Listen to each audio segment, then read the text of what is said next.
Shalom, selamat malam Bapak Ibu semua, Papa Mama, shalom. Shalom. Puji Tuhan, kita ketemu lagi di hari ini. Setelah beberapa bulan yang lalu saya sempat di sini dan Tuhan diberikan kesempatan lagi, jadi bisa bertemu lagi sama Papa Mama ya. Ya, mari kita siapkan sebentar dan pikiran kita untuk memuji dan menyembah Tuhan. Kita akan ada setiap syukur kita kepada Tuhan.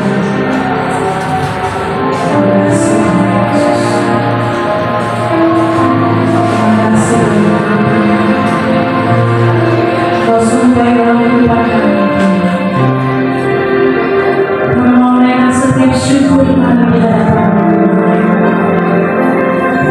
Kami mau menaikkan setiap sembah kami hanya pada Tuhan Yesus.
Tuhan. Amin. Nah, kita akan menyanyi satu pujian di mana Tuhan akan segera datang. Yesus Domino datang segera memakai kita harus bersiap-siap sama-sama ya. Yes. Hallelujah.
saya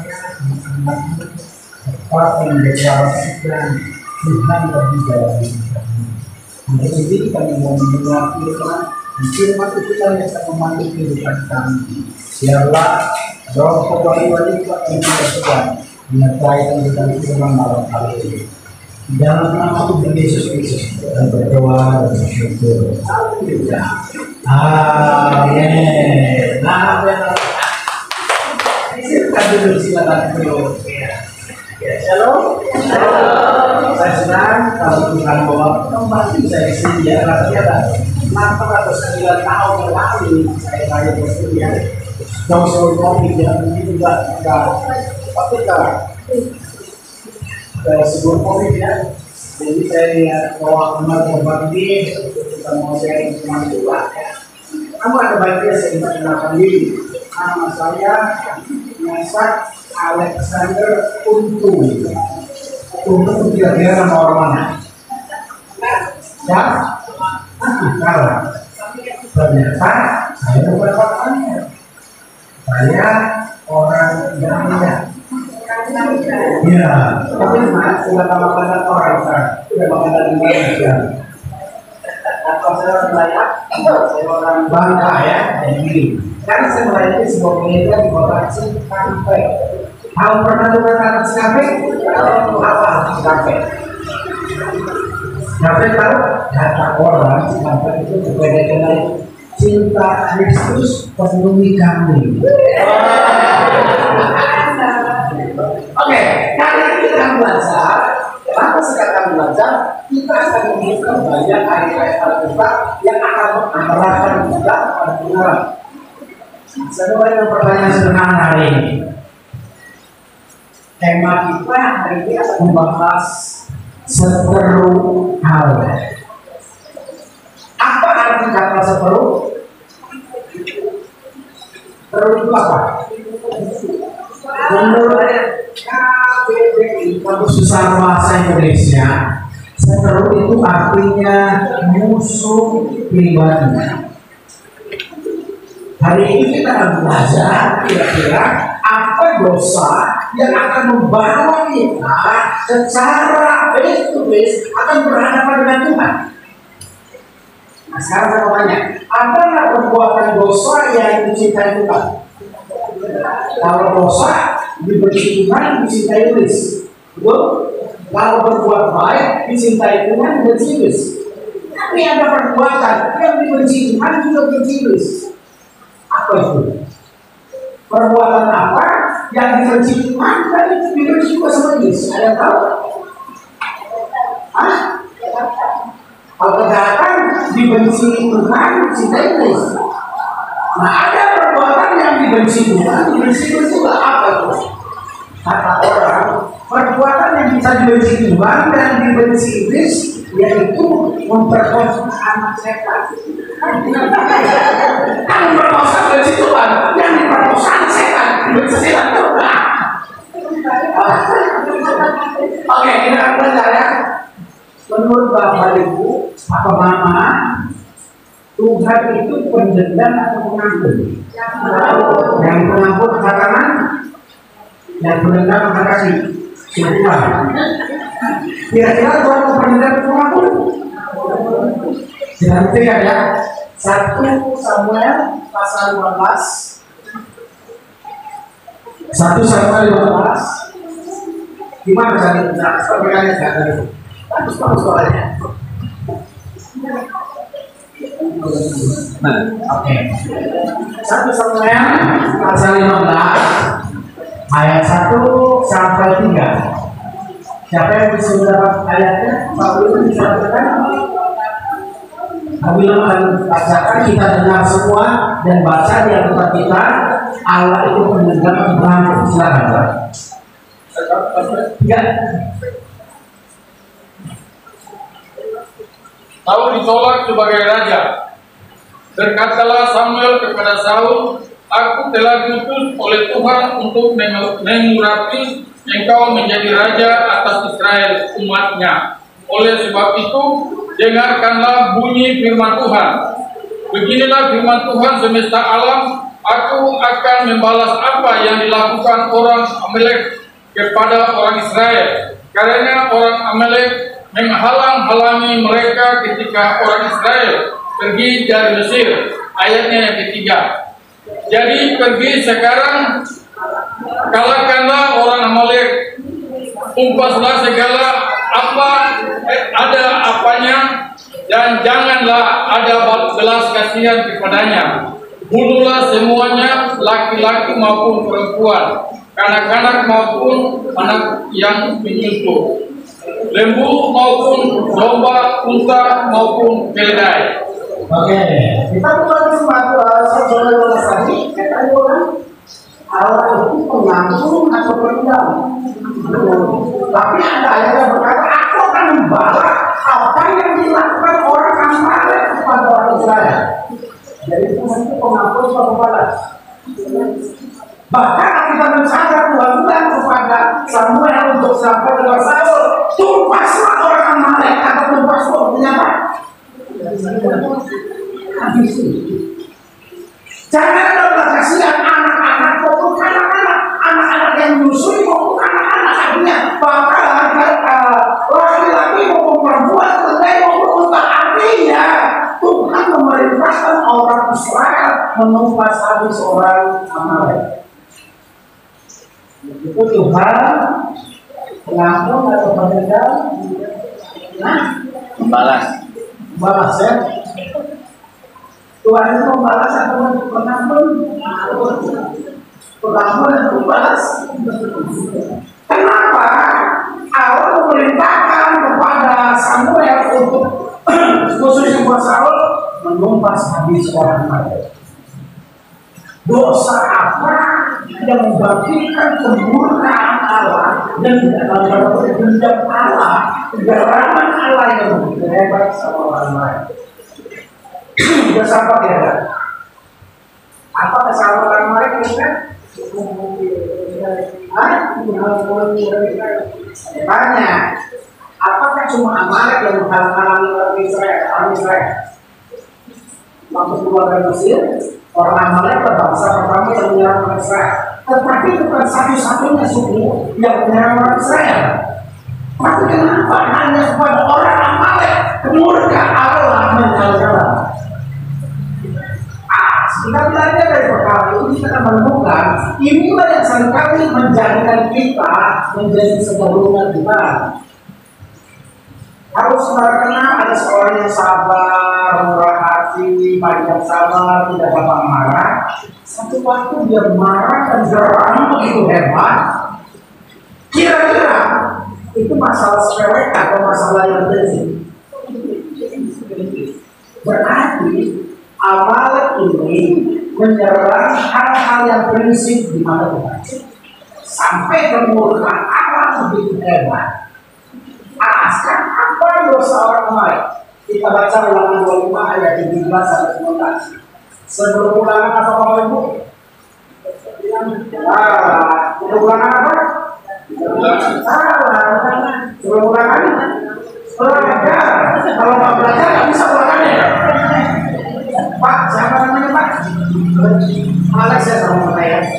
Ulangan 25 ayat 17 sampai 19. Ini dosa orang Amalek yang Tuhan tunda sampai pada masa Saul Tuhan. Ini adalah vonisnya, 1 Samuel adalah eksekusinya. Ya, Ulangan 25 ayat 17 sampai 19.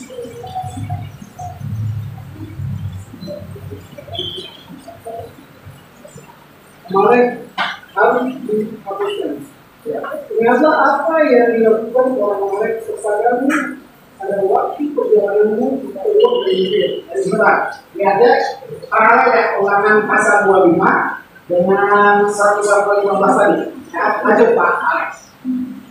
Bahwa engkau didatangi mereka di jalan dan semua orang lemah pada hari pasang belakangmu dihantam mereka. Sedang engkau telah usul, mereka tidak takut akan Allah.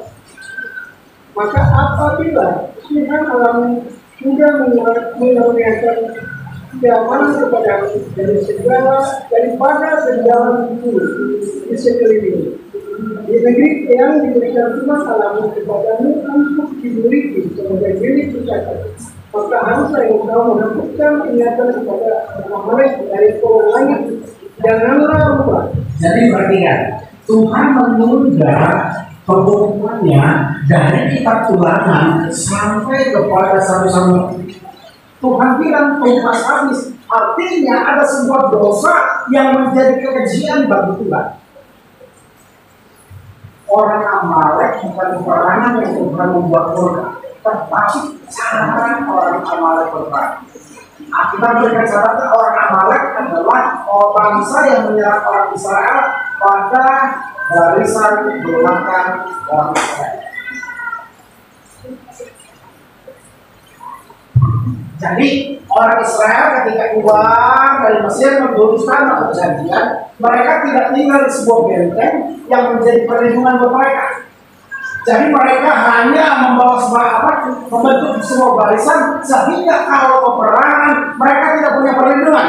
Artinya Musa dengan Yosua berpikir keras bagaimana barisan ini menjadi benteng. Maka zaman dulu orang perang secara berhadapan-hadapan. Harus serangan pesawat, drone, gitu ya. Orang berhadapan-hadapan. Maka yang paling mempertaruhkan nyawa yang paling depan. Nah kira-kira orang yang paling aman itu adalah yang paling belakang. Nah barisan orang Israel ini kira-kira menempatkan orang yang paling belakang itu siapa, tetapi orang yang paling belakang ini diserang oleh orang lain. Analoginya begini. Kalau di Indonesia kita punya kambing domba, kita bawa ke ladang. Gembala jalan di depan atau di belakang domba? Kalau di Israel, gembalanya jalan di depan. Kenapa? Karena domba punya kelemahan salah satunya matanya nggak bisa lihat jauh. Maka domba bergerak, berjalan, dia mengikuti suara gembalanya. Berarti gembalanya kalau di belakang, dombanya jalan katrek mundur. Tapi dia nggak punya spion, nggak bisa mundur. Maka gembala di depan, domba mengikuti suara gembala. Maka Musa akan berdiri di depan bersama dengan Yosua, panglima-panglima perangnya, lalu prajurit-prajuritnya, dan ditempatkanlah yang paling aman di belakang. Yaitu siapa kira-kira? Siapa yang di belakang kira-kira? Hah? Tuhan di belakang. Siapa di belakang? Yang di paling belakang itu mama, anak-anak, orang-orang tua. Artinya orang-orang yang tidak bisa berperang, maka di paling belakang supaya mereka dari di tempat yang paling aman karena mereka akan berhadapan. Tetapi orang Amalek berputar menyerang bagian belakang mereka.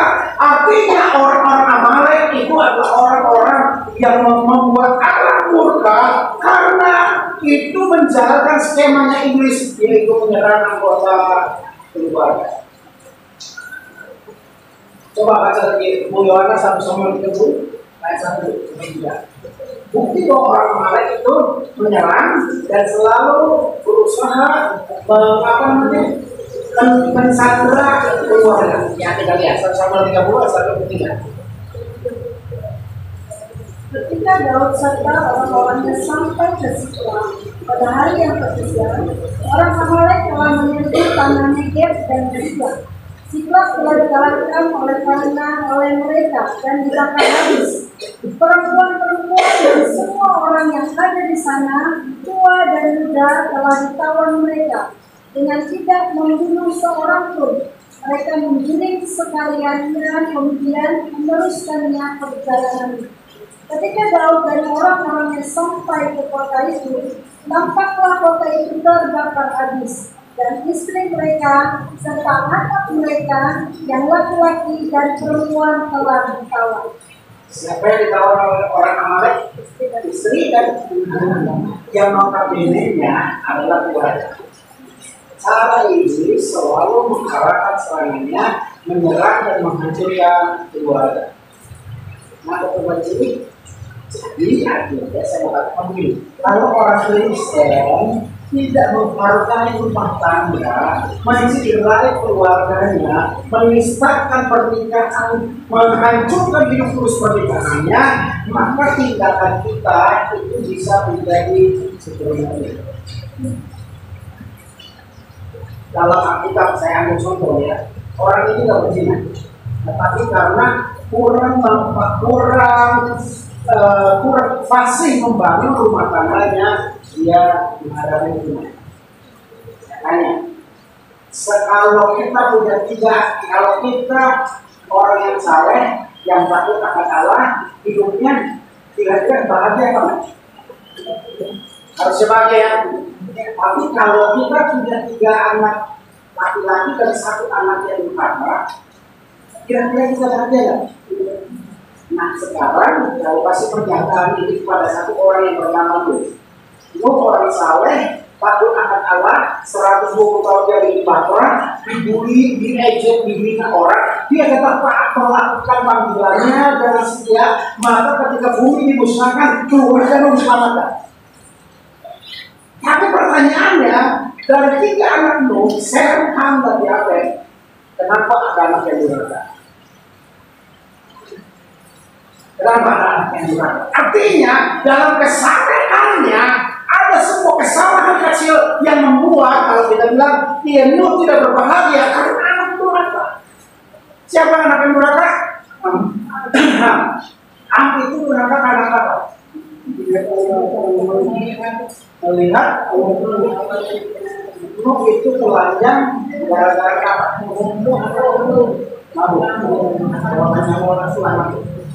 Kalau orang mabuk itu biasanya karena stres atau karena orang yang mabuk itu biasanya lagi stres, akhirnya banyak banget pikirannya atau bagaimana?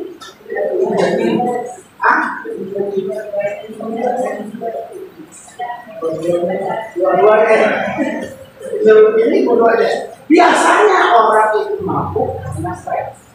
Dia ingin lari dari stres, dia mabuk. Tetapi untuk konteks Nuh tidak stres. Nuh sedang merayakan pencapaian dan keberhasilannya, dia mabuk.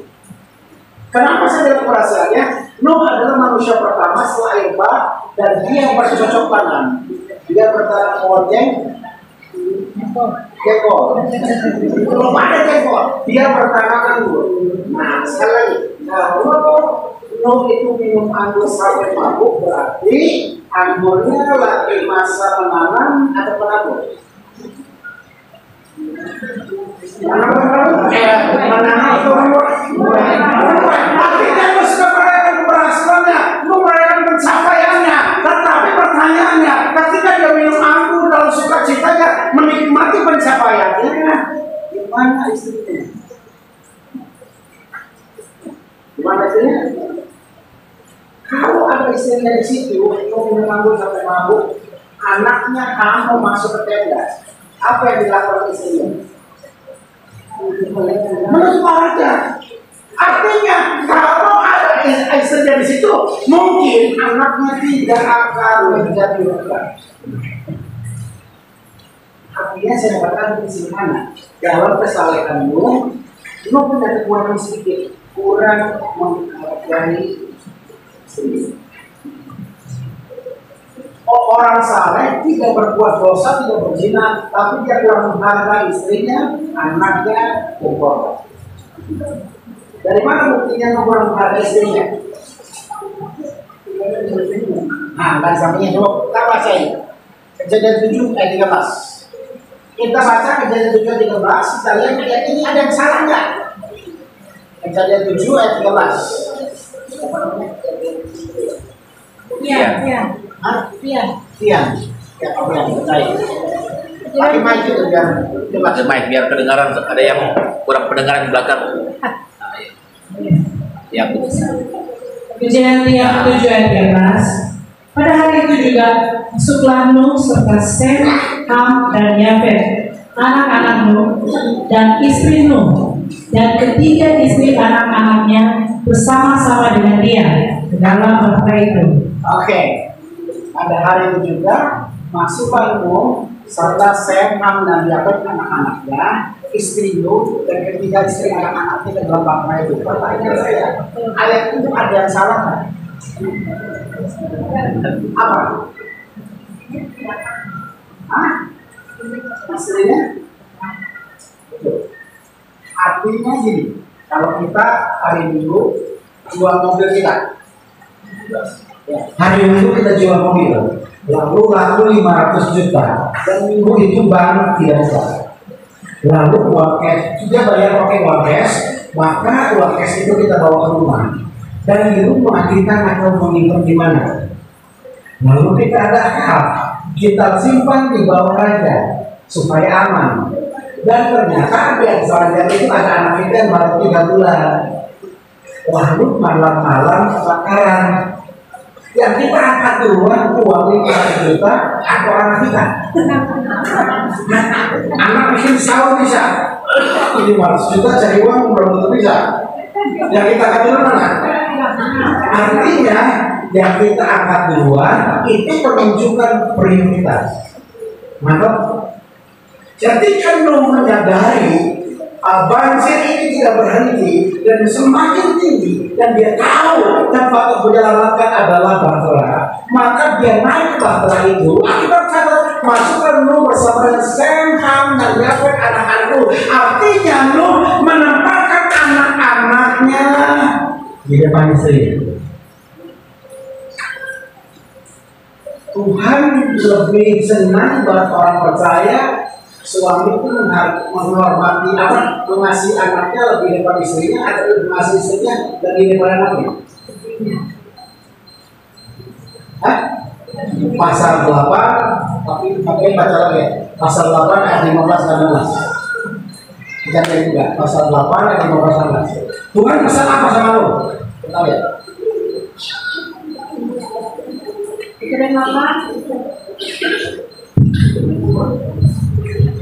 Kejadian 8 ayat 15. Lalu berfirmanlah Tuhan kepada Nuh, keluarlah dari bahtera itu, engkau bersama-sama dengan istrimu serta anak-anakmu dan istri anak-anakmu, segala binatang yang bersama-sama dengan engkau, segala yang hidup, burung-burung, hewan dan segala binatang melata yang melayang di bumi, suruhlah keluar bersama-sama dengan engkau, supaya semuanya itu berkeriapan di bumi serta berkembang biak dan bertambah banyak di bumi. Oke, Tuhan perintahkan Nuh keluar dari bahtera itu. Nuh bersama siapa dulu? Istri dulu. Bahkan orang Kristen hari ini, anak Tuhan seringkali lebih mengasihi anak daripada istri. Makanya sekarang anak-anak orang saya, anak orang Kristen banyak jadi anak-anak yang berontak sama orang tua.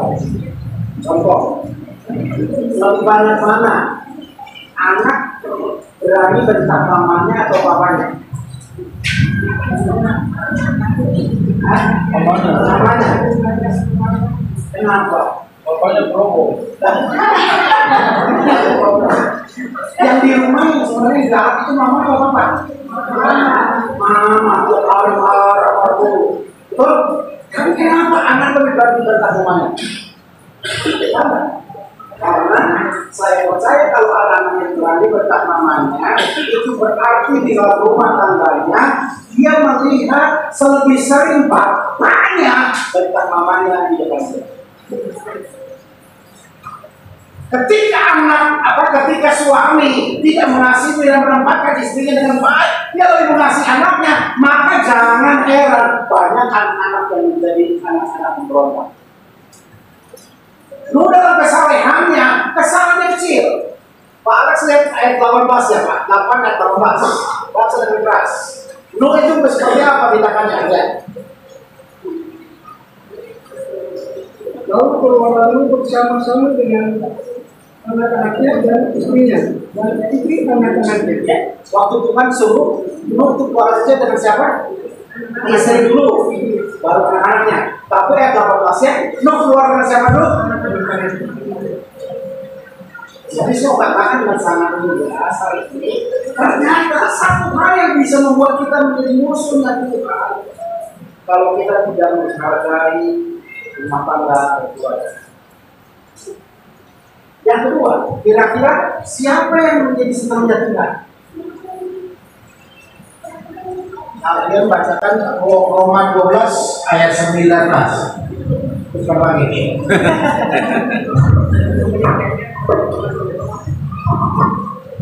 Roma 12 ayat 19. Iya.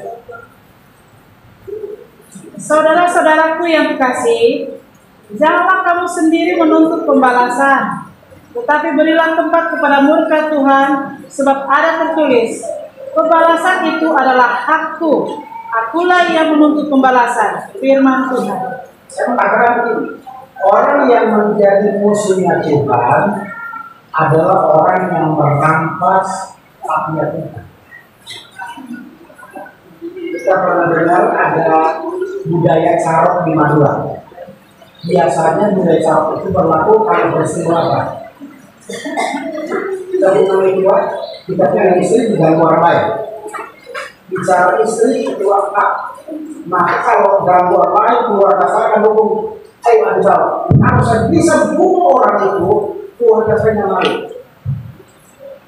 Artinya orang begitu menghargai yang namanya hak. Dan orang kita berdasarkan orang yang merampas haknya Tuhan adalah orang yang menjadi seperti Allah. Dan Tuhan berkata, janganlah melakukan pembalasan karena pembalasan itu adalah aku. Kenapa orang Kristen tidak diajarkan untuk melakukan pembalasan? Asik, tuh.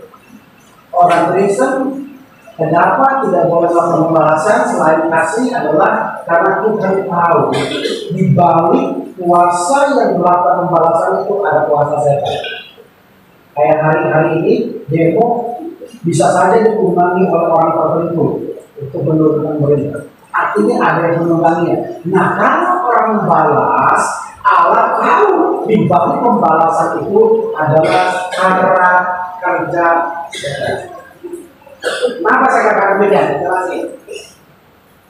Roh jahat dalam Alkitab disebut dengan nama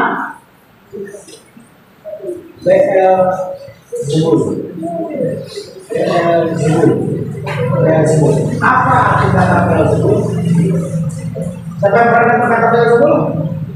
Saya tadi ngomong 3 kali Beelzebul 3 kali. Apa arti kata Beelzebul? Beelzebul itu artinya adalah dewa lara. Jadi roh jahat itu diidentifikasi seperti dewa lara. Nah, lara itu menggamari tempat yang seperti apa? Kotor. Apalagi? Bau. Apalagi? Yang sering kita alami, tetapi sering kita lupa ucapkan, lara itu menggemari tempat di mana ada luka. Orang punya goreng, kalau tinggal jangan korban, keluar rumah pada siang hari, maka tidak sampai 1 jam sudah dikurung-kurung.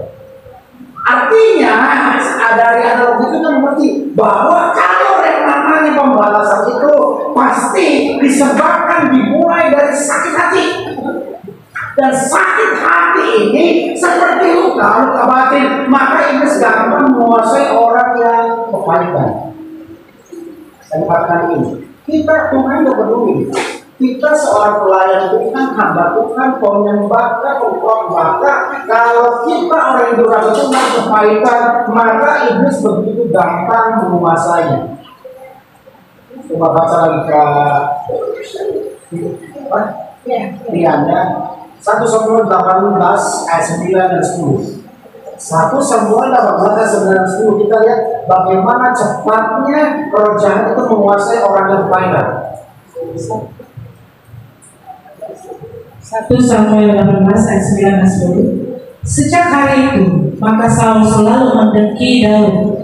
Keesokan harinya roh jahat yang daripada Tuhan itu berkuasa atas Saul, sehingga ia berasukan di tengah-tengah rumah, sedang Daud main kecapi seperti sehari-hari. Adapun Saul ada tombak di tangannya. Ya. Maka katakan sejak hari itu Saul mendengki Daud. Energi itu artinya apa?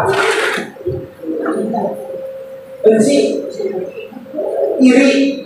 Artinya sejak hari itu ketika Saul mulai membenci Daud, maka ayat 10 dikatakan, maka keesokan harinya roh jahat yang daripada Allah itu berkuasa atas Saul.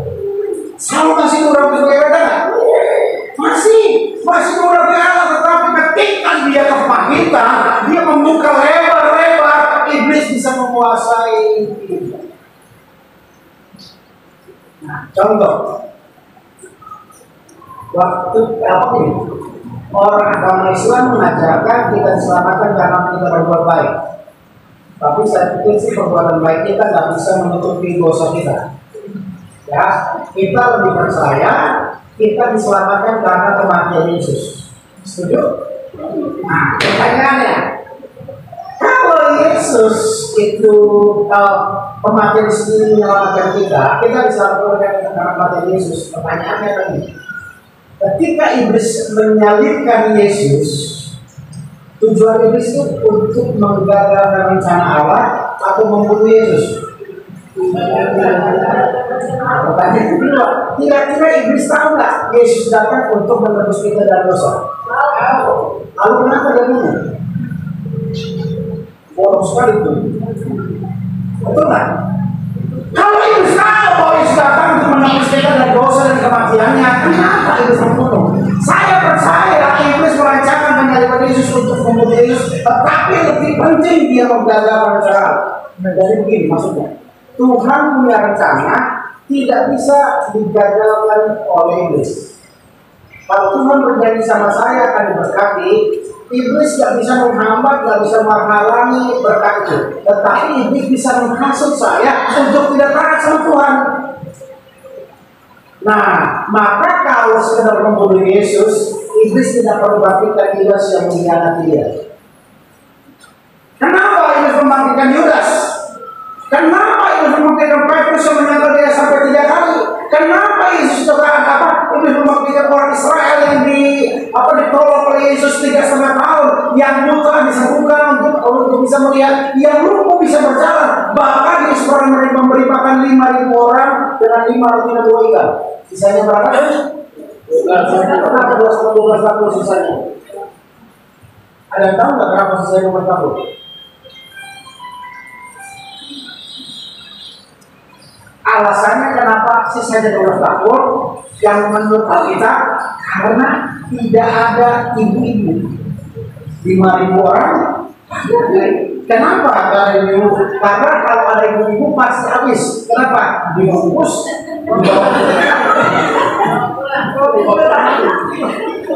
Nanti sudah tidak tahu. Kalau sisa konsumsi yang mau pulang siapa? Makanya 5.000 laki-laki. Kalau saudara Yesus tidak membagikan itu, tujuan utama Yesus membagikan Yudas, Petrus orang Israel, supaya Yesus yang mati, tetapi dia kebencian dan kepahitan dengan mereka itu. Saya tanya, kalau Yesus selesai salib, disalibkan, dia benci sama Petrus, dia benci sama Yudas, dia benci sama orang Israel, kira-kira korban Yesus masih menyelamatkan kita kan?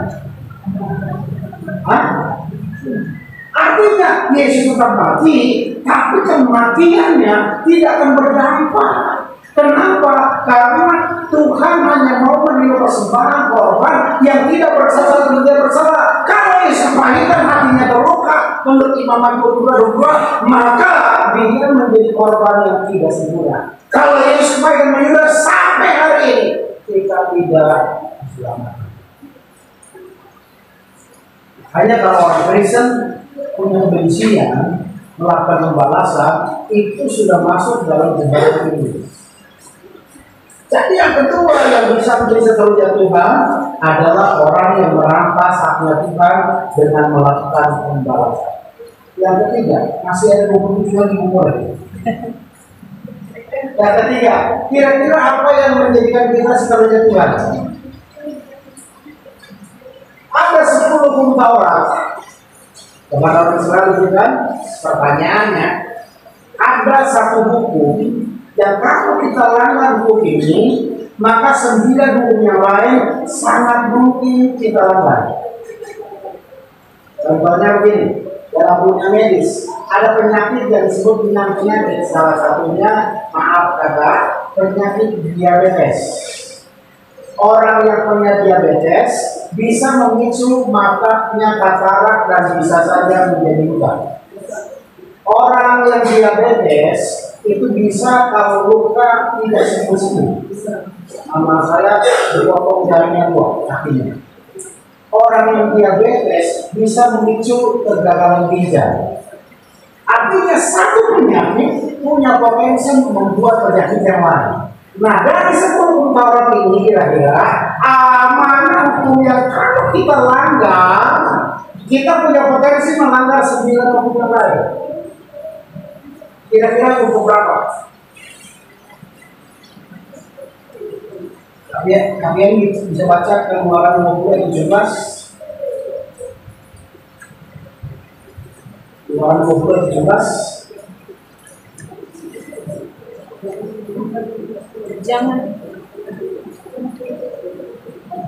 Jangan mengingini rumah sesamamu, jangan mengingini istrinya, atau hambanya laki-laki, atau hambanya perempuan, atau lembunya, atau keledanya, atau apapun yang dipunyai sesamamu. Jadi saya bilang hukumnya ke-10 ini hukum ketamatan. Jangan mengingini istrinya, jangan mengingini rumahnya, jangan mengingini hambanya, jangan mengingini ternaknya. Artinya Allah mengajar kita dalam surah Al-Qur'an, salah satu dan puncak daripada dosa yaitu keutamaan. Makanya Tuhan bilang Allah tidak bisa disejajarkan dengan Allah lain. Waktu tahu Allah dibawa ke Dewa Dagon orang Filistin, maka Dewa Dagon jatuh kepala Dewa. Tetapi Allah, Yesus pernah mengajarkan ada sebuah satu keadaan yang bisa menjadi rivalnya Tuhan, yaitu jangan pernah mengabdi kepada dua tuan. Dua tuan itu salah satunya apa? Salah satu musuh yang membuat kita seringkali di akhir zaman ini meninggalkan Tuhan, yaitu mammon. Nah, saya buktikan orang yang tamak bisa dia menyembah berhala. 20 tahun yang lalu saya punya om di Kabupaten Duren. Tiap hari Lebaran, waktu itu belum ada tol, dia ada pembantunya ke Jawa Timur. Kira-kira uangnya punya pembantu sampai dia dari Jawa Timur, lalu pulang lagi sama-sama, baik kan? Baik banget. Ternyata om saya memasakan pendeta, om saya orang Kristen juga, yang Jawa Timur itu ketik belum cukup. Artinya orang yang tamak bisa mendapat, orang yang tamak bisa tidak mempercayai salah. Orang yang tamak bisa membunuh, orang yang tamak bisa membunuh. Sebab sekarang ini kalau laki-laki kan semakin nakal semakin kaya, kalau perempuan semakin kalau laki-laki semakin kaya semakin nakal, kalau perempuan semakin nakal semakin kaya. Nah, sebab 3 hari parengan bisa 3 miliar umurnya. Orang yang tamak bisa memperhala, orang yang tamak bisa tidak menghormati orang tuanya. Banyak kejadian di pengadilan anak menggugat ibu sendiri. Oleh karena itu, hal yang ketiga ini sangat bahaya bagi orang Kristen yang namanya mammon, karena inilah yang akan membawa kita menjadi rivalnya. Ya. Orang yang mengasihi hartanya menjadi hamba mammon, ya kita berkata pasti dia tidak bisa mengasihi Tuhan. Oleh karena itu, hari ini tiga perkara yang kita belajar dengan sederhana yang bisa menjadikan kita seterusnya Tuhan. Yang pertama apa? Yang pertama lupa. Yang kedua tidak ingat. Yang ketiga lupa ingat. Yang keempat lupa ingatan. Yang pertama adalah orang yang mencintai rumah tangga dan keluarga. Yang kedua adalah orang yang merampas hak Tuhan, salah satunya dengan membawakan. Dan yang ketiga adalah orang yang kita akan menjadi seperti itu. Makanya sebagai anak Tuhan hari raya zaman akhir ini, mari kita hidup dalam urusan supaya perkenan Tuhan akan melakukan kita. Amin. Mari kita berdiri. Kita kemudian tadi kalau Yesus tadi sesuai.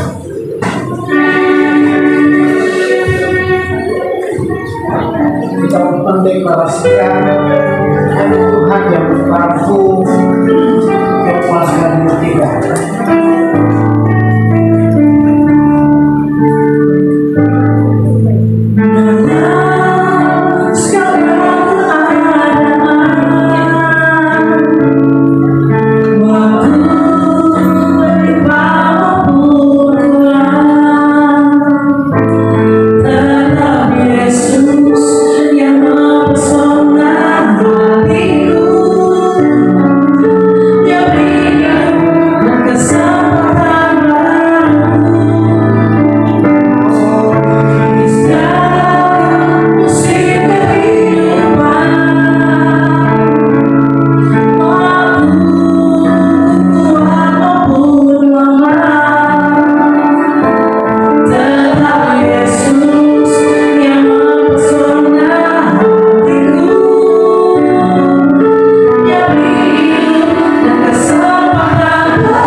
Berdiri memandang Tuhan dan menjadi sepenuhnya kita. Oleh karena itu Tuhan firman mengingatkan kami harus menjaga rumah tangga dan keluarga kami menjadi tempat perkenanan Tuhan, menjadi tempat di mana Allah akan tinggal dalam rumah tangga dan keluarga kami.